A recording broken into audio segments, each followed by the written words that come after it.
It's time to slide into summer at Truist Park as the Red Sox and Diamondbacks face the Braves May 30th through June 5th. And May and the A deals are extended June 3rd through the 5th. That means $10 tickets and parking, $1.99 hot dogs, and $3.99 Miller High Life. Plus, there's 3 gate giveaways perfect for summertime. A kids pool float, Truist Park Stadium replica, and a beach tote bag presented by Visit Sarasota. Head to Braves.com/slide into summer to get your tickets. Atlanta Braves Baseball. We are Braves country.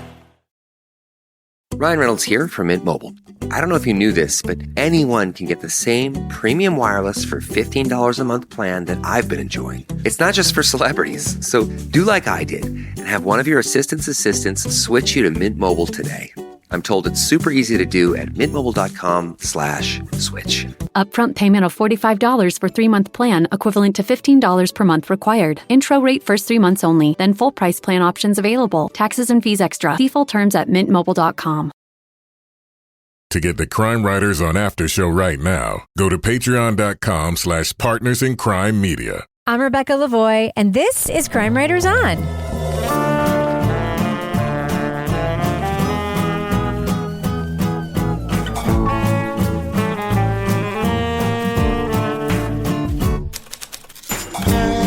Crime Writers On is the original true crime review podcast that digs into true crime, pop culture, other podcasts. And on this episode, a woman and her father are accused of beating her husband to death.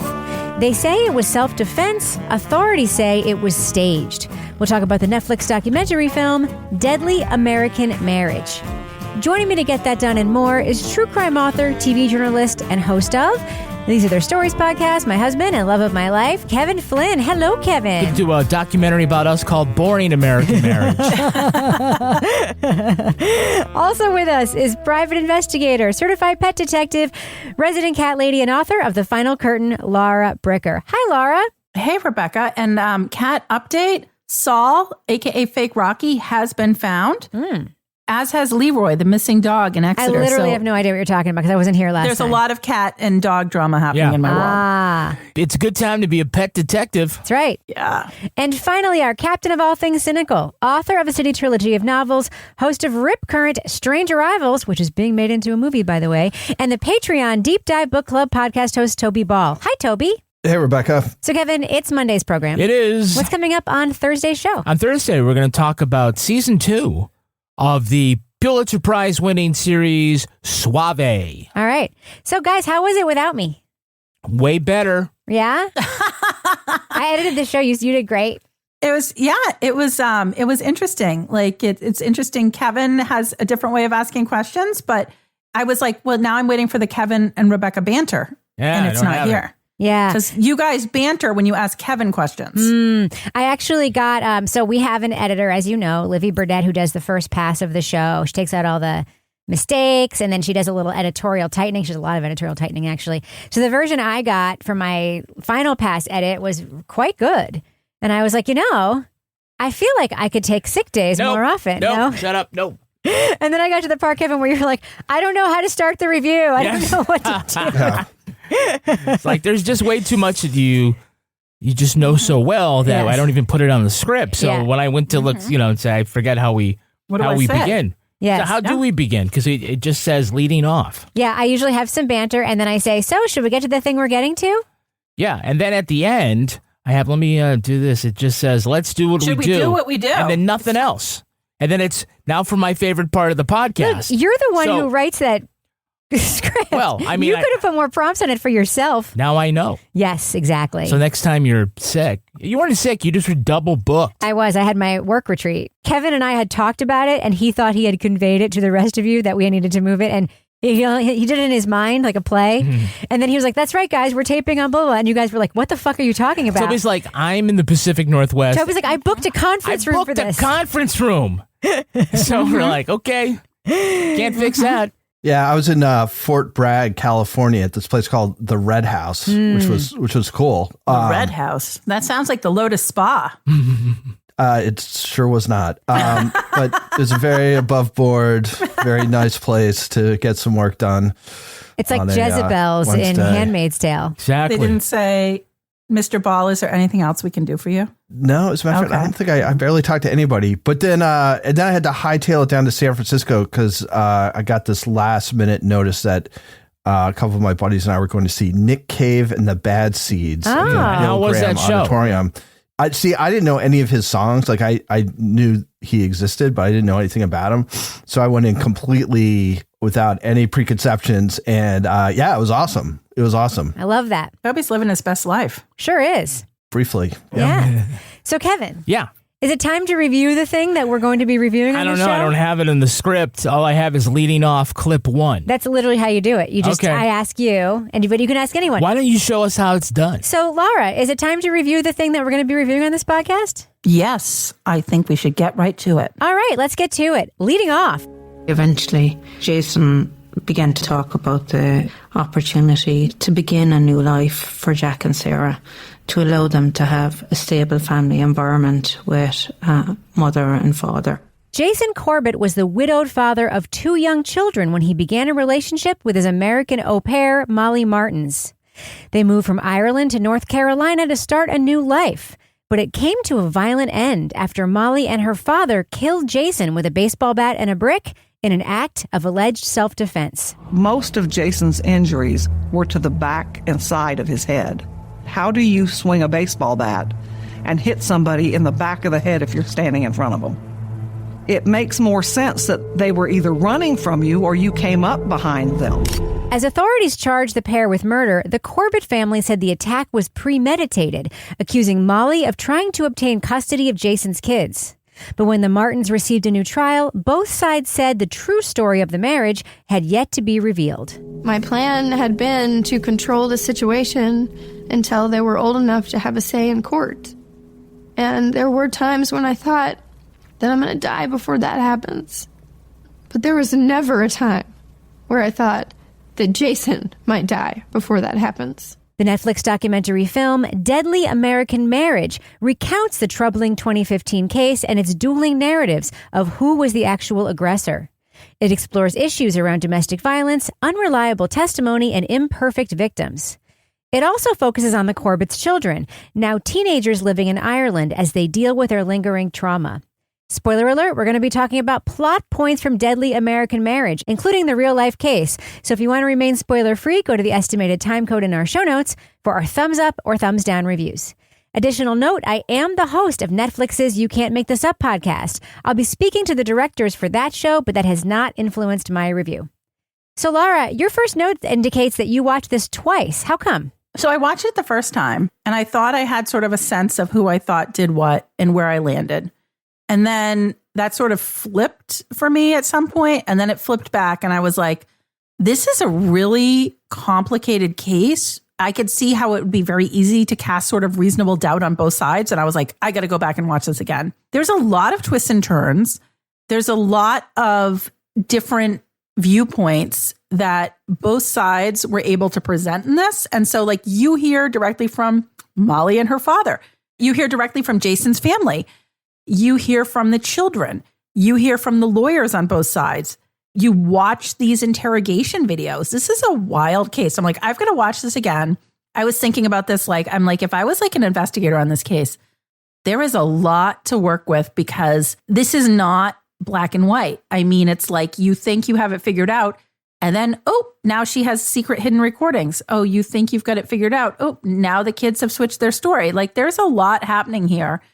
And it really kind of, I think this is a case that if you look at how the criminal justice system is more gray than black and white, this is one of those cases that I found it fascinating. Yeah.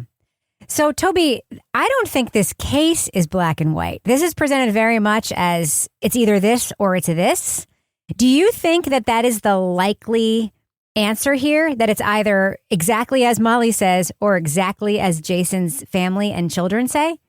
I mean, I think it's fairly likely that it's not that way. I mean, I think what Laura's talking about is, there are these competing sort of visions for what the marriage was like, for what the relationship between Jason and Molly was like, what their separate relationships with the kids were like. And I think like almost all of these things can kind of coexist, right? I mean, it's more sort of the perception And so you get these sort of inklings as we go along. I'm sure we'll talk about this more, where like Molly isn't exactly telling the truth to people back in the US about her relationship to Jason and his wife who died. When Jason's loved ones, family and friends and stuff talk about him, they either don't know or are kind of gliding over this sort of anger that he both admits to a doctor, like right before all this goes down, and that you do hear on tape a little bit. So there is that kind of he said, she said, but they're not necessarily completely contradicting each other. They're just sort of painting in slightly different hues. Also, I feel as though the filmmakers lean into the he said, she said a little bit more. So I kind of came away with the feeling like this probably wasn't quite as complicated and contentious a case as maybe the filmmakers made it. I mean, you're always like manipulated by these things, right? They're always making choices and figuring out how they want to portray things. But I kind of felt that more in this than I do in most things that are like this. So kind of mixed feelings. So, Kevin, the filmmaker behind this also made another documentary that I think it's like similar in some ways, using a lot of like sort of natural footage. And the other one, it's the one about that guy who killed his family and put them in the well. And so the style of this is very much like, this is the material we have, plus we have all these interviews. That one didn't have that kind of interview stuff. How do you think that this hits in terms of tone and presentation? Well, I think this is rather unique in tone. You know, you could have really played this splashy and sensational and done like 3 separate episodes with big cliffhangers and whatnot and a lot of shroom kind of music and shit like that. But I think it does, you know, sort of walk this fine line between telling the two sides of the story and not putting the finger on the scale. I wouldn't call it thoughtful, but I would call it restrained. It does create just a different tone as we go through each of the stories kind of carefully. And there is some sort of real-time documentary work here as we get closer to resentencing, and we get to see, you know, some of the kids today going to trial and everything, and I'd love to talk about that scene later. As far as talking about, like, the whole overall tone, it doesn't go into this cliched, super melodramatic way that I think it could have. You know, this case is interesting to me. I know that a lot of people around the country, I'm not a person who follows a lot of real-time true crime, except for the Karen Reed case. But like, this is a case that people talk about and have talked about and are continuing to talk about. And it has a dynamic that is really familiar in some ways, where there's a woman at the center of it. And people really do view potential women killers or women who are in a situation where they have killed somebody as the worst of the worst. So if you think about the way that a woman is portrayed in the media around this stuff, it's either she's an angel who was done wrong, or she's the devil in disguise. It's never like there was a complicated situation that led up to this thing that made it happen. It's always like women are more vilified, I think, when they're involved in a death than men are in some ways. Men are just, maybe more expected. But that dynamic is definitely at play here. That being said, Molly is a really interesting character. And I mean, the filmmakers definitely use, you know, these extended interviews, Laura, but like Molly has, I mean, granted, this is not affect evidence, but she and her father both have a very dispassionate way of talking about this that's notable. Mm-hmm. What do you think? Yeah, I think what was interesting is that, number one, we have access to Molly in this documentary after the fact. She and her father are both participating in interviews. And we have video of the initial interviews they did with the police right after this crime was reported. I see the crime scene photos. I see blood splattered everywhere. They can't even differentiate the number of hits. And then I see these interviews with Molly and her father, and they're just like so calm and straightforward. They don't seem to really be upset. They don't seem to be traumatized. They don't seem to be reeling from the effects that they've literally bashed somebody's head in with a cinder block. It doesn't even seem like they're in shock. So I open the bedroom door, and he's got Molly by the throat, like this. And he sees me coming in, and he goes around her throat, like this.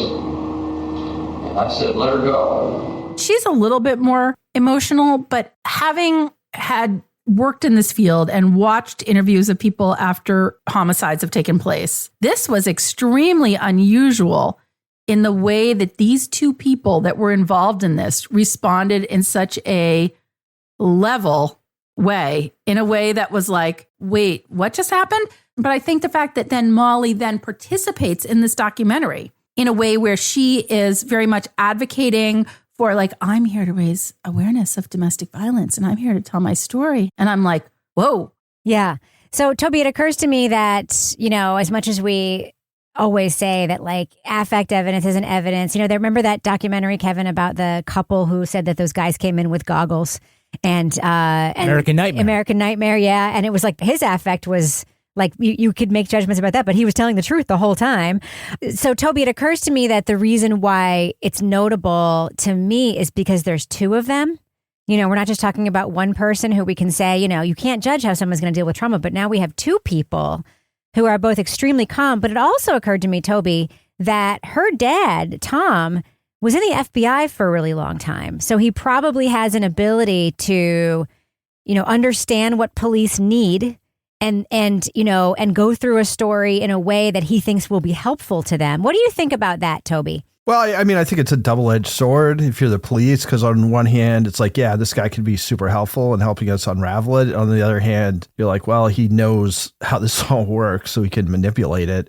So I think it's hard to tell. Like, the affect stuff, I mean, it's just hard because people react in different ways. You know, shock, I think, can look like that, like numb to what happened. There's also that it apparently happened quite a bit before they called it in because the bodies were colder than they were expecting. But nothing in this kind of is straightforward. Again, I mean, I think that's what makes, like, honestly, I didn't find this like super interesting, but the interest that's there is that it's not completely straightforward. And then you're kind of left to try and, you know, make sense of these deviations from what you would think would be what's normal. And this is one of those things. I mean, it does make everything a lot more difficult, especially for a guy who's counterintelligence, FBI counterintelligence. So, you know, he's probably in Abu Ghraib, like helping torture people. Yeah, how to interrogate people and how to resist interrogation and all that stuff. So it's, you know, he's probably like the last guy, in some ways, the last guy you want to have in that situation. If he's guilty, if he's innocent, he's like the perfect guy because he's just like, this is what you need to know. Like, let's cut through all the bullshit and all the emotional stuff or whatever. These are the pieces of evidence you need to follow through on what you're trying to do. Yeah. And by the way, don't at me, people. There really were FBI counterintelligence people in these black sites. I'm 100% sure of that. Anyway, so Kevin, this case itself, Molly, I mean, the evidence does not look great. I mean, like what you guys were just talking about. I mean, as far as like the crime scene and just the particulars of the actual crime, it doesn't look good for Molly and her father. They're claiming this self-defense story that the dad walked in on Jason trying to choke out his wife, and he happened to have a baseball bat and took it. You know, it ended up being this whole kind of thing. But the severity of the wounds at the crime scene, compared to her physical condition, it's totally disproportionate. So it ends up being, you know, a real red flag, because you're right, Laura. I mean, it's like she changed clothes. Well, like the prosecutor said, you know, first of all, he was beaten so badly. We said like the skull fell out of the thing. You see blood, and they show it. There is blood cast off everywhere. Yeah. And especially, like, you know, you could tell that he was hit low to the ground. To the extent that we believe pattern evidence and blood evidence, you could definitely see they were smashed. You know, that cast off is actually decent evidence. That's a thing that I have learned. Yeah, I mean, there's a bloody handprint low on the floor. You know, he was on his stomach when he did that. It seemed like he was probably incapacitated and no longer a threat, if he ever was one, long before that happened. I've never seen photographs like these. He had so many blows to his head that the pathologist couldn't count them because they overlapped, and a chunk of Jason's skull fell out onto the table. It's also a little shady that, like, the parents canceled their plans and traveled 4 hours just to spend the night. It was an elaborate scheme. Yeah, I mean, I think she has, like, one small cut behind her ear. One expert said, like, that's an indication that she was being strangled. I don't know if there's any other bruising or anything like that. But like you said, Toby said the body was cold when the EMTs arrived. Yeah, so that's kind of there's just a lot of things there that lean towards she beat him very badly earlier for whatever reason, and what the reason is also important, but that she stuck around a while and called Dad and said, you got to come up here and help me figure out how to... Do you think that's what happened? Do you think the parents came after she killed Absolutely. him? Oh, yeah. Oh. Yeah, I think there was something that went down, and I do too. I have a whole theory of what went down. About what started the argument. Talk about that. Yeah, well, Laura, I think it's because it was the kids, right? No, I think it was the kids. I think she wanted the kids. Mm-hmm. This was like, look at the language she uses very early on. They called me mom very early on. She really wanted the kids. She wants to adopt the kids. I think one of them was leaving the other. She was like, I'm not going to have legal access to the kids. I think she wanted those kids. She set him up by getting her parents to come so she could instigate him into a physical altercation while they were there, while they could witness it, so that she could file for emergency custody of them. And then I think she fucked it up when she started fucking with him. I think her father, the FBI guy, came in and was like, I'm not letting my daughter go down for this shit. I'm going to beat him over the head with the brick a few times so that nobody knows who did what. Yeah, I think, actually, Laura, I think that what my theory is that okay, what's your they theory, had Kevin? an argument, and he said, because he'd been talking about this ahead of time, I'm leaving and taking the kids back to Ireland. Yes. And we know that for Molly, those kids are a big part of her identity, big part of her world, right? She wanted those kids. Right, and to say, like, that is existential for her, like, I am leaving. And I don't think it was premeditated. I think that she reacted to that threat, that she saw as a threat. She didn't want that to happen. She lost control. She beat him repeatedly, Yes. and then called the dad and said, can you come up to my rescue? Like, we'll always come to your rescue on Patreon. Oh, Kevin. You beat your spouse to death. We'll be right there. And oh, my God. See if we can help you out. We're not going to do that. Okay, so for anybody who's listening for the first time, this is what happens, right? Like some sort of non-graceful transition into the business section, but usually it's not that distasteful. But Kevin, go ahead. Do your business. I tell you, if I called Toby Ball in the middle of the night, he'd be there with a shovel and a gallon of bleach. Maybe. And a story. Yeah. He's there for me. And then you make a podcast out of it, and then Demi Moore would be in the movie. It'd be perfect. Yeah. Look, if you join us at patreon.com/partners in crime media, you'll get all sorts of great exclusive stuff, including at the leading off level, things like the Crime Writers on After Show. Oh, so good. Yeah, so on this week, Rebecca has been talking nonstop about the Karen Reed case. No shit. And Laura and Toby have been sitting here suffering through it. So on the after show, we are going to ask Laura and Toby some questions about the Karen Reed case. Like However, wait. Oh, this is going to be sad. But we're going to turn the tables on Rebecca and ask her some questions about what interests Toby Ball. Ooh. And let's see who really knows the other person. Oh, how much basketball do I fucking know about? I thought this was going to be like 10th grade English all over again. I talked to Rebecca's counterpart this week, and I said, I know nothing about the Karen Reed case because I just don't have the bandwidth because it's too much information. All right, there's a lot of multiple choice questions. I promise it'll be entertaining. You could be a juror. For me, anyway.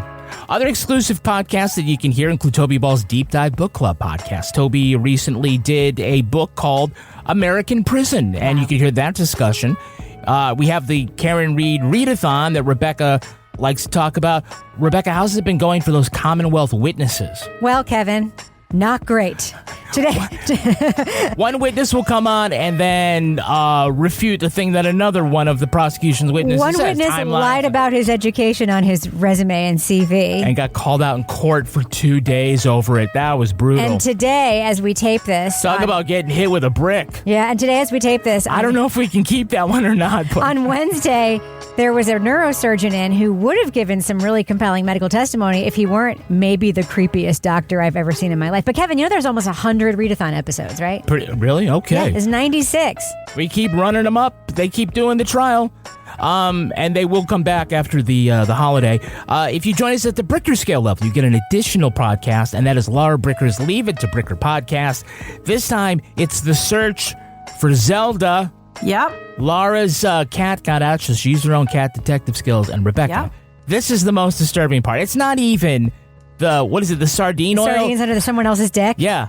It's that Laura was caught popping up, looking into the windows of her neighbor's homes. Laura! That was the part that was a little disturbing. One of my elderly neighbors was like, I think I saw your cat over here. So him and Lance were out in the bushes, and I was like, I think I hear a cat over here. And it was by an enclosed porch, and I saw this cat, and I started going, meow, meow, meow, meow. And all of a sudden, this person popped up and said, hello. And I was like, oh, shit. Oh, they were like lying on their porch chair They or were something? sleeping. There was somebody sleeping that I woke up during my cat search. Laura, don't you have an 3 HOA? in the afternoon. Are you going to get in trouble?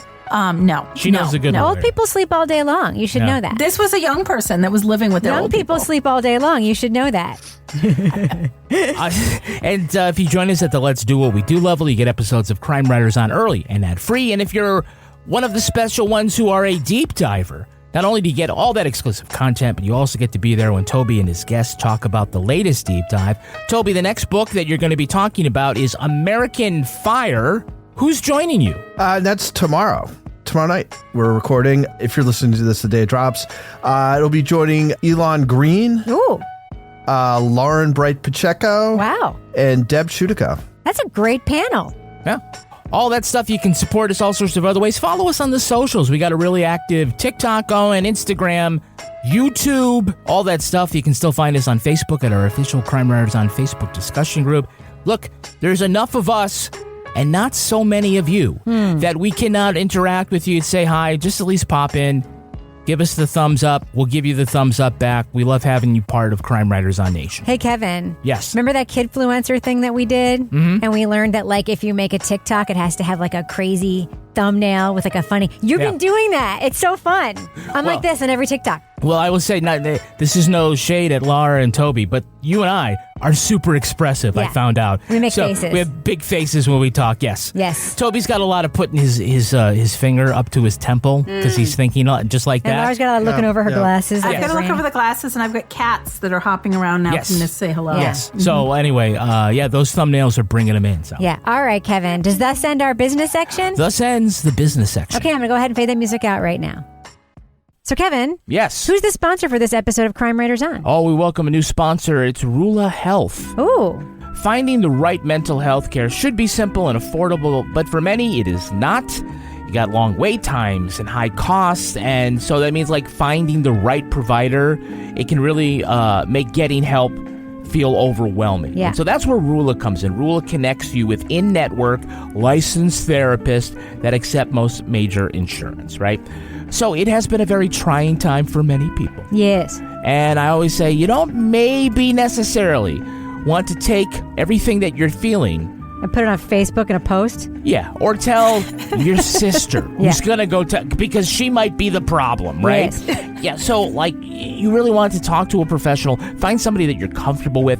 That's where Rula comes in. They partner with a network of over 10,000 therapists and psychiatrists nationwide, enabling you to find your personalized solution and the right therapist for you based on your needs, preferences, and state requirements. So every therapist is carefully vetted, so you are in expert hands. And for the in-network covered care for most major insurances, you pay for as little as $15 per session. Wow. So join the thousands who have already turned to Rula for support on their journey to better mental health and well-being.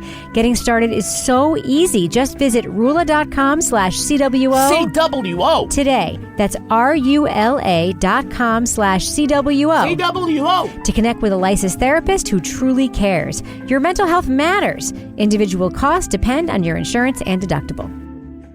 Kevin, who's the next sponsor for this program? Oh, we're brought to you by our friends at Quince. My best friends at Quince, you mean? Yeah, look, we've been talking about sweaters, but now as the temperatures climb, it's easy to fall into the same old routine. Those familiar tank tops, worn-in shorts, worn-out shorts. Usual lineup, but Quince offers an effortless upgrade, elevated, easy prices that instantly refine the everyday uniform without the extra effort. So Quince is able to provide at great prices, couture, items that look great when you're out walking around. But Rebecca, you like the stuff that Quince offers that nobody gets to see. That's right. Kevin, I just got some underwear from Quince, and it is rad. And it was so inexpensive. It was like a pack of underwear for like a really low price. I also did order a linen shirt, by the way. But the underwear is spectacular. It's got 5-star reviews for a reason. I endorse it personally. Yeah, but don't forget, you still can get great things for the summer, like European linen shorts and dresses. And shirts. $30. Italian leather platform sandals. Nice. And so much more. And they cut out the middleman so they can pass the savings on to you. Hell yeah. Treat your closet to a little summer glow up with Quince. Go to quince.com/crime for free shipping on your order and 365-day returns. That's QUINCE.com/crime to get free shipping and 365-day returns. Quince.com/crime. So, Toby, obviously, sort of the heart and soul of this documentary is the kids, right? They're very, very thoughtful. They're very articulate. They have memories that are not in line with Molly's, but they've also been living with their family in Ireland who has very strong feelings about this. What do you think about them? Because I felt so much empathy for these kids. Yeah, I think it's a tough one because, they had two parents die by the time they were 8 and 13. And then Molly apparently told them to lie to the police about abuse that was happening within the home, although we do later kind of find that maybe there was some. It's like a little ambiguous, I guess. But anyway, they get taken away from Molly and sent to Ireland, where they live with their relatives in Ireland. And particularly very nice family, I think, where they're being well taken care of, for sure. Right. And I think there's no indication at all that the family is trying to slant their feelings about what happened or anything like that, trying to coach them into what to say or whatever. But I think there's just no way when you're 13 and 8 that you can be in an environment in which a particular point of view about something that's so important in your life is held without absorbing that, right? I mean, that's just kind of the nature of the way things go. So it's not real surprising that they eventually turn very hard against Molly and are, start to have sort of these idolizing feelings about Jason, which time has passed, they're different ages or whatever, but weren't necessarily exhibited earlier when the murder happened. Very hard to see the people that took so much from you and took your dad's life, that are able to walk free and be able to hug their dads and their moms, when we have to go down to a little patch of grass with a headstone to see my dad. Particularly the son talks about when he went to Ireland, he just wasn't sure who he could trust. He had trouble making friends, felt very isolated before eventually, I guess, sort of assimilating better. So, yeah, I mean, they're, in some ways they're the heart and soul, and you do kind of follow their kind of transitions as time goes on. And they do sort of also have the final word at the end. But whether they have particular insight into what actually happened, I wasn't convinced of that at all. I was more concerned with, their sort of mental state. Yeah. And just the confusion that must have been engendered by all those things that happened in their lives. Right. And it occurred to me also that, like, even if their father did murder both of his wives, there's no harm in them thinking their father was a great guy. There's no harm in it for them. Like, if it helps them go through the rest of their lives believing they had this perfect, loving, terrific dad, like, they're now living with his family and they're doing great. And so, even if it's not true, even if he did murder both of his wives, which is very possible, that he was going to murder Molly and that he murdered his first wife, I should correct it. I mean, possible, it's possible. Anything's possible. It's possible that I heard him being abusive on tape. It is very possible that he murdered his first wife and maybe wasn't going to murder Molly, but was abusive to Molly. That's totally possible. But there's no harm in the kids thinking he was perfect. There's no harm in that at all. Well, because their experience with him was positive. Right. Their experience was not the experience that the different women had with him. Although we hear the kids on tape when he's screaming at Molly. Yeah. I thought he was screaming at the daughter. No, he's screaming at Molly. Get upstairs. And she keeps trying to get the daughter to go upstairs. And then he jumps in, but he's really going hard at Molly in front. And she's trying to be like, let's just have pain. She's trying to make it all cool and calm while he's kind of gaslighting her. And it's bad tape. It's really, really bad. Could I have dinner with the kids? That's what I asked you, but you ignored it. No, I went and fed them anyway. No, I was on the phone with you 10 minutes ago, and I said, I'm going to make some soup. Do you want some? And you said no. I said no because I thought we were going to have family together like kids. But yes, you ignored it, honey, because you just do this is not what you wanted to do. I said, I'm making soup for the kids. So, Kevin, what do you think about the kids appearing in this? Because they have a major, major role in this. Yeah, I mean, I think they're the fulcrum on which the story pivots. Like I said, my theory, which I was saying to Laura, is I think that the final confrontation was probably about the kids, either Jason's threat to take them, or maybe she says she's trying to protect them, and that's what instigated him to attack her. Whatever it is, I mean, I think that they are really important. And to this day, I mean, you see Molly talking about the kids and weeping over them because she lost that relationship with them. She definitely saw herself as their true mother, and we didn't even know the point where, you know, she lied to people about the true nature of her relationship to them, and told people that she was the birth mother, all that other stuff. But yeah, I mean, you really got to feel from this. Certainly Jack seems to be, because he had been the older one, and I think that he probably has some more feelings, and he was very candid about sort of how younger him felt towards Molly, that I don't want to say there was jealousy there, but he definitely felt like he was close to his dad and he wanted to be close to Molly, but Molly seemed to be really Bonded stuck on Sarah, right? You know, that relationship, he wanted some more attention. Is that a motivating factor for how he views things? I don't know. I'm not in his head, but I will say that car ride to the courthouse where he's in the back of the car, like they're all driving to the courthouse, and then they start playing like the stupid song that is. Why were they playing Zach Brown Band? They play no music this whole show until that, Kevin. Well, I think that was the song that Jason played in the car with them when they were little kids. Kids, and so you're like, hey, let's do this for him. And all of a sudden he starts crying, like, you know. And it's like you get it, right? You understand they've been through a lot. They've been traumatized, regardless of whether or not their father was the aggressor or he was the victim. That's their truth, and it's very sad. I'll tell you, so since you guys both had your theories, I'm just going to tell you, I don't think that Molly killed him so that she could take the kids. I think there was a confrontation and it escalated, it got out of control, and that he ended up dead as a result of that That's what I think happened. And I think the kids thing, it is very, very easy to look at how somebody is and then use that as a motive for a crime that has nothing to do with that thing.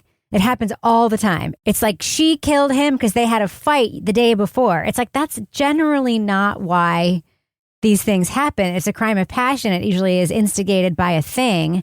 But I don't think she was thinking like, I'm going to kill him so I can take the kids. That's preposterous to me. I don't think she was thinking she was going to kill him. But I think based on her track record of lying, I question her like sort of mental state, you know, like she lied. Oh, I went to Ireland because it's my best friend's kid. No, you don't actually even know these people. Yeah. Like, so I thought about that. Like that's kind of brought up there as this damning thing. Like she doesn't have any credibility. And in my mind, you know, she just had a miscarriage, right? That was devastating to her. And I think the idea of I went to Ireland, found this guy who had 2 kids and then sort of ended up marrying him so I could be with those kids, I think is a tougher story than, oh, I was their godparent. I totally agree with you, Toby. I think it's a case of telling people a story that makes you look a little bit better. Right. So I didn't really feel like that undermined her that seems like a white lie to me rather than like some way where she's trying to manipulate somebody or that didn't seem like a big deal to me. The things I thought about with this whole thing were the level of violence that was inflicted upon him. I think, and maybe this is just I'm watching too much. I actually don't watch that much TV, but have watched the wrong things on TV, which is that I thought that like police and other law enforcement are like, you keep firing until the guy doesn't get back up again. Yeah. Like that's how you have to do it. So it wasn't too surprising to me that either the father or the daughter would take it upon themselves and be like, until he can't get back up, I'm not safe and do that kind of thing. That doesn't necessarily absolve anything, but I think it does kind of explain the level of violence that was done. I also think, and this is the one thing that I found frustrating is why I don't have a theory of the crime, is that there are things like, oh, well, she made all these tapes. Like she had these recorders all over everywhere.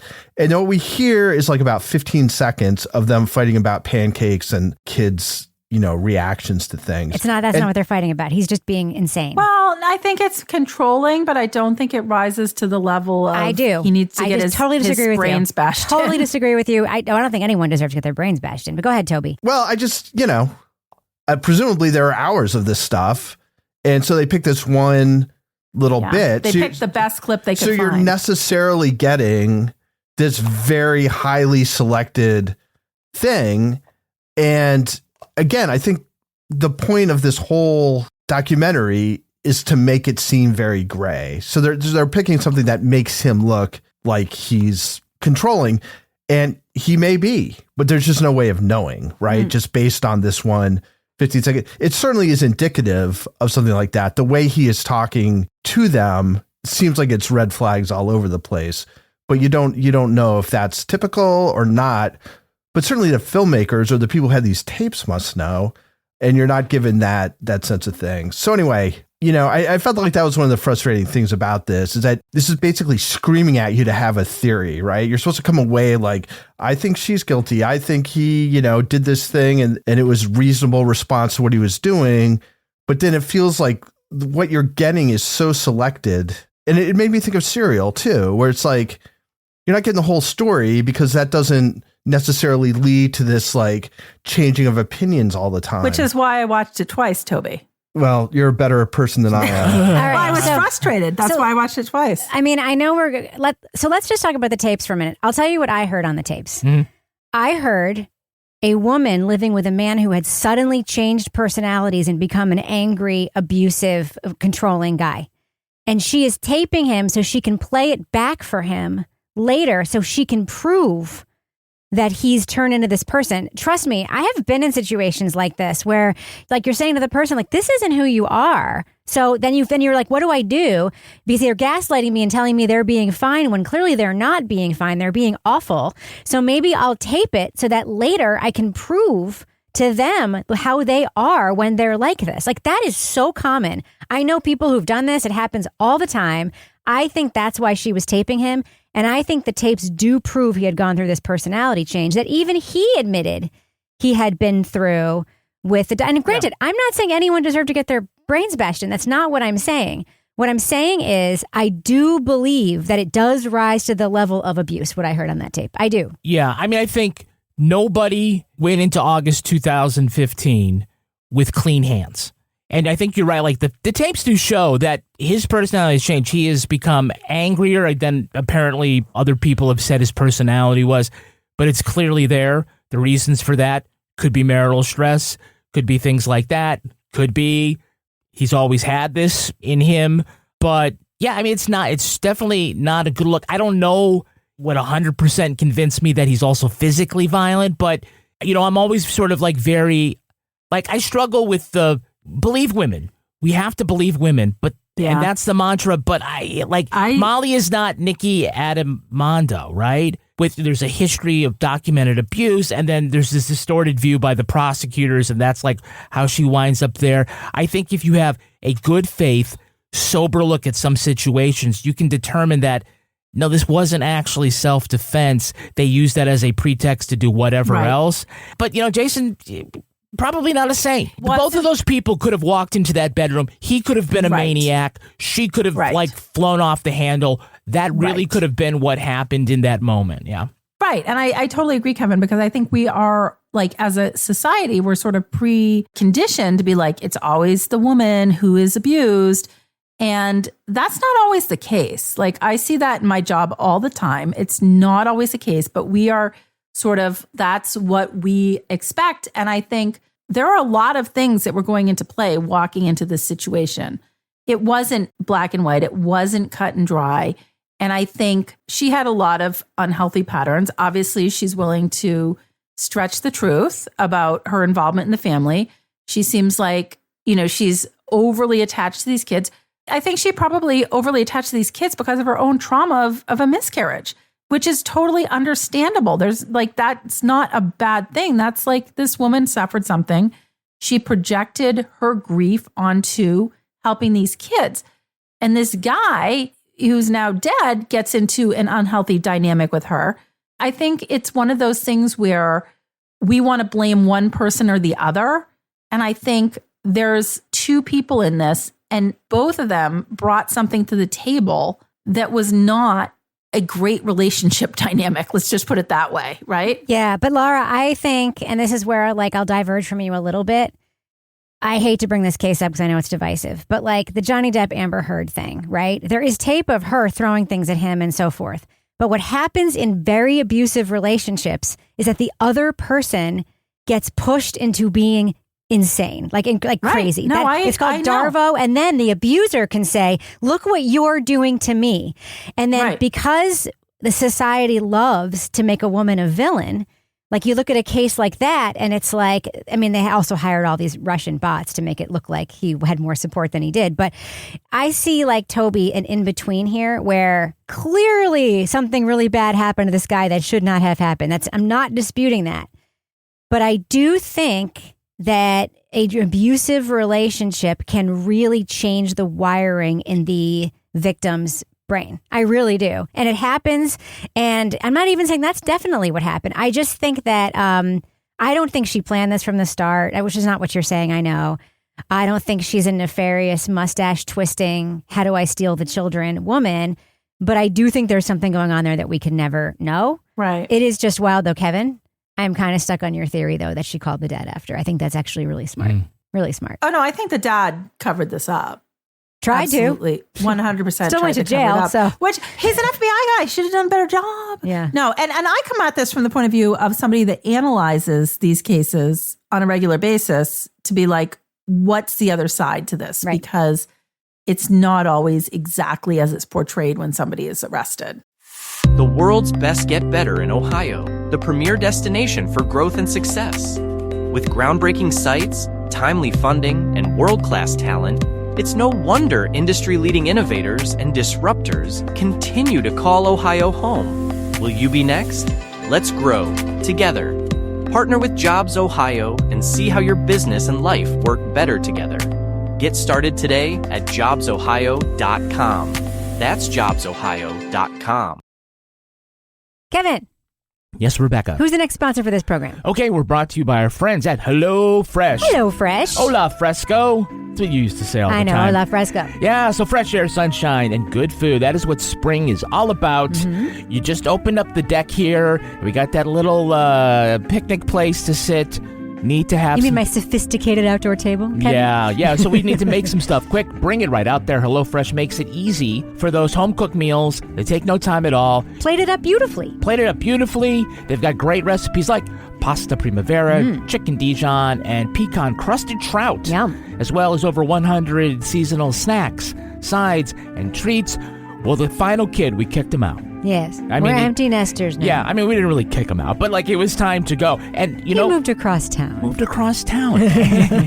So you know what that means? An adjustment to the meal plan, yes. Which was so very easy to do at HelloFresh. Plus, they are also able to get us, items that we can take a little more time to make, but on the nights when we're recording, boom, nice meal. Nice meal. Feel great with meals that fit your spring schedule and make the season even more delicious. Go to HelloFresh.com/CWO10FM. CWO10FM. Right now to get 10 free meals. 10 free meals. With a free item for life. That's HelloFresh.com/CWO10FM. One free item per box with active subscription. Free meals applied as a discount on the first box. New subscribers only. Varies by plan.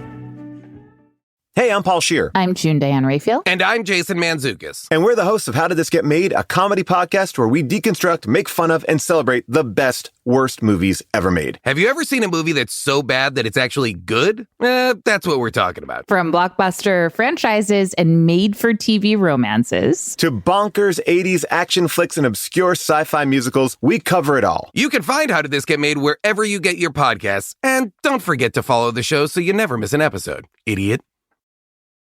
Dear old work platform, it's not you, it's us. Actually, it is you. Endless onboarding? Constant IT bottlenecks? We've had enough. We need a platform that just gets us. And to be honest, we've met someone new. They're called Monday.com, and it was love at first onboarding. Their beautiful dashboards, their customizable workflows got us floating on a digital cloud 9. So no hard feelings, but we're moving on. Monday.com, the first work platform you'll love to use. All right, let's do what we do. Let's let our listeners know if they should check out the Netflix documentary film, Deadly American Marriage. Laura Bricker, what do you think? Thumbs up or thumbs down for Deadly American Marriage? Yeah, I'm going to give this thumbs up. So I watched this twice because I found it very interesting that the way that they structure it makes you change your opinion several times throughout this documentary. And so at the end of it, I was like, what do I really think about this? And I went back and rewatched it again. this is really interesting because you have a father who's a former FBI guy. You have a transatlantic romance. You have children involved. We didn't even get into the child suggestibility part of this case, which was something that I like. As soon as it happened, I was like, child suggestibility. We see a lot of true crime stories. I thought this one was very interesting. I think that what I liked about it is it had everybody's perspective from, both sides. I think it was also access to everybody. It came full circle. It included all the family members right up to the conclusion. And it was like, an hour and 40 minutes? I think this was a very interesting documentary. And it definitely gave a lot of fodder for conversation. So thumbs up for me. Toby Ball, thumbs up or thumbs down for Deadly American Marriage? So this reminded me a little bit of Serial, the first season of Serial, and not in a good way, in terms of it just felt as though the storytelling was really concerned about keeping you off balance about what you thought was going on. There are twists. There are things that are kept very gray. And it felt as though you're almost being encouraged to be speculating as you go so they can then reverse things on you. And maybe this is completely untrue. My perception of that is that it's very hard to tell a full and accurate story when you have that in mind, that you want to keep people in this state of shifting things around. So I've got no reason, like I don't have any evidence that this happened, but I did feel as though I was being manipulated to a certain extent. There were things that came up where I was like, it really would have been helpful to have a little context for how much tape they had or the timing of different things, that I think by leaving it kind of ambiguous makes things grayer than maybe they had to be. So I found that whole thing like tremendously frustrating. And it really made it hard for me to get out of this mode, because we've talked about Serial and Serial's manipulations and all that so often. And this seemed to me, I think of everything that I've seen since, felt the most like that, and like trying to capture that feeling that we got from Serial. So anyway, I guess I'm a thumb sideways on this. I mean, I think it was on the face of it kind of a quality show. And I might be the only person who has this reaction, but it was a very strong reaction. So that's why I'm thumb sideways. Kevin Flynn. Yeah, I'm going thumbs up on this. I mean, I thought this was a real thinker.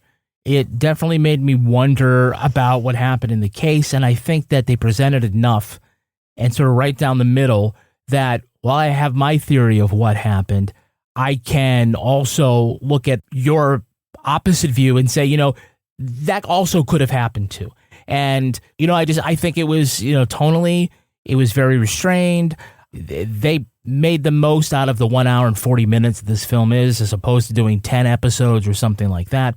You certainly, have a look at things like imperfect victims, about unreliable narrators, conflicting testimonies, like you say, the suggestibility of children, and, in this sort of international incident here. And so it's a tragedy all around. But I think as far as, a documentary true crime film, I thought this was pretty well told. And I think people, when they watch it, they will start discussing it with their friends and coworkers, because it's that kind of film. Yeah, I'm a big thumbs up for this. I thought it was great. I understand what you're saying about the Serial comparison. To me, there's a big difference between this and that, because there's such a power dynamic differential in Serial, where you have a man in prison who the stakes are so high as he's fighting for his freedom. And here it's kind of been somewhat fully. It's the stakes are lower. Let's just put it that way for the people involved, because there's been court and there's been process and so forth. And it's just people telling their story. This honestly reminded me a little more of like a mini version of The Staircase, where you'd get a fact and you'd be like, oh, that's bad. And then you get another fact and you'd be like, oh, well, that's really bad. And yes, it's manipulative, but all media is manipulative. It's all manipulative. And I think that if you're going to be manipulated by media, just make a high quality version of it and get really thoughtful interviews. And to me, this whole thing is make or break the interviews with the kids. And the kids are fantastic. They're so thoughtful. They bring so much to it. You don't get the sense that they're like being forced to do this thing that they don't want to do. They have voices. They want to speak out. It's very hard sometimes to feel like empathy for frankly, for dead people when you're watching a true crime thing, because, usually the story starts with their death. You don't get to meet them, but you do get to really meet and get to know these kids. And to me, that really adds a lot of heart and soul to it. So I super enjoyed watching this. I was surprised at how much I liked it. But yeah, big thumbs up for me for Deadly American Marriage. All right, now it's time for my favorite part of the podcast, a little something I like to call the Crime of the Week. A judge in British Columbia has dismissed a woman's lawsuit over a dog bite. That's because the law says the pooch gets the first one for free. While exiting the apartment's elevator, Ying Shen passed her neighbor walking his daughter's mini Australian Shepherd, Juliet. As she went by, the dog nipped her hand. Jeffrey Polo apologized, saying Juliet is usually well behaved. She then complained of intense pain and was treated at the hospital for what was described as a superficial abrasion. A judge in Vancouver rejected her request for $4,800 in damages. He said Polo was handling the dog properly on a short leash. And animal control determined Juliet didn't fit the definition of an aggressive dog, meaning the pet had never bitten anyone before. The judge said, in the eyes of the law, quote, every dog is entitled to one bite.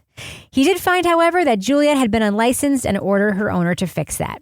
So, panel, it's great to know that dogs get a mulligan in Vancouver when it comes to biting a neighbor. What crime would you like to be able to get away with just once? Laura Bricker. Oh, my God. I would like to just get one free pass for having to ask for permission in my condo HOA to do something as simple as get rid of poison ivy in front of my condo. So you don't want to break an HOA rule. But wouldn't you just get a hot tub if you were going to do that? Well, I tried and I got shut down, so I should have just not asked. Yeah, you should have just not asked. Toby Ball, what crime would you like a mulligan on that you get away with just once? I respect all laws, Rebecca. I don't feel like I need to break any of them. What about you, Kevin? Well, there's somebody in town that I would like to go up to and take a white glove and just slap them across the face. Really? Like you would do at a duel. Uh-huh. And I think I would just, glove slap is... Does he own a pizza place? He does not own a pizza place. Damn. But, there's an upcoming podcast, I'm sure. Oh, we have to make that an after show in the future. We have to. I was thinking I could do like a whole series, but all right. Oh, Kevin, you should do a Patreon series about it. Kevin has an arch nemesis. It's incredible. I'm going to court, and I think they'll be able to record What? it, so it could be really great. What? Okay. Yeah. Oh, my God. I need to know about this. We'll talk about it. I don't have one, except it would probably involve stealing money. I'm just going to be honest. Okay, yes. I was about to say a lot if you get one for free. It actually, Kevin's reminds me that maybe, illegal use of explosives to blow up a pickleball Yeah, court. very good. Relatively close to my property line. All right, Laura Bricker, folks want to reach out to you online and say hi. How can they find you there? You can find me at Laura Bricker on Blue Sky and Instagram. What about you, Toby Ball? How can you be found? At Toby Ball NH, soon to be on other things in addition to Blue Sky. What about you, Kevin? I'm at Kevin P. Flynn. You can follow me everywhere, including Blue Sky, Twitter, etc. at Reb Lavoie or our Instagram. I encourage you, though, to join our incredible community in our Crime Writers on Facebook discussion group. It's rad over there. Just find our page. There's a link there to join the group. Get episodes early and ad-free at patreon.com/partnersincrimemedia, along with all the other stuff we make there. I'm telling you, if you join for $5 or $6 a month, you get a ton of stuff. Our theme song was composed and performed by Tyler Gibbons, and our editor is the wonderful Livy Burdett. The EP of this show is Kevin. This show was recorded in Studio C, the closet in our New Hampshire basement, where we also think moving back to Ireland sounds pretty great. Brilliant! On behalf of all the crime writers, thanks so much for listening. We will catch you later. All right, let's get to it. Leading off. That's how it's done. Clip 1. Bitch.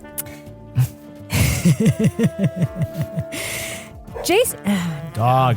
Jason Corbett was the widowed father of 2 young children when he began.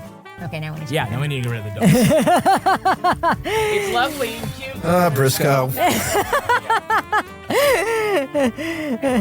Come on. Here's us talking. He doesn't know who we're talking to. Remember that. Oh my God, he's taking over Kevin's space this week. This week, Kevin Flynn will sit out as Briscoe answers questions. You have to give him credit. He is cute. He at least has that going for him. Mm-hmm. Kevin Flynn was the father of 2 young children when he began a relationship with me, Rebecca Lavoie. Oh, God, there we go.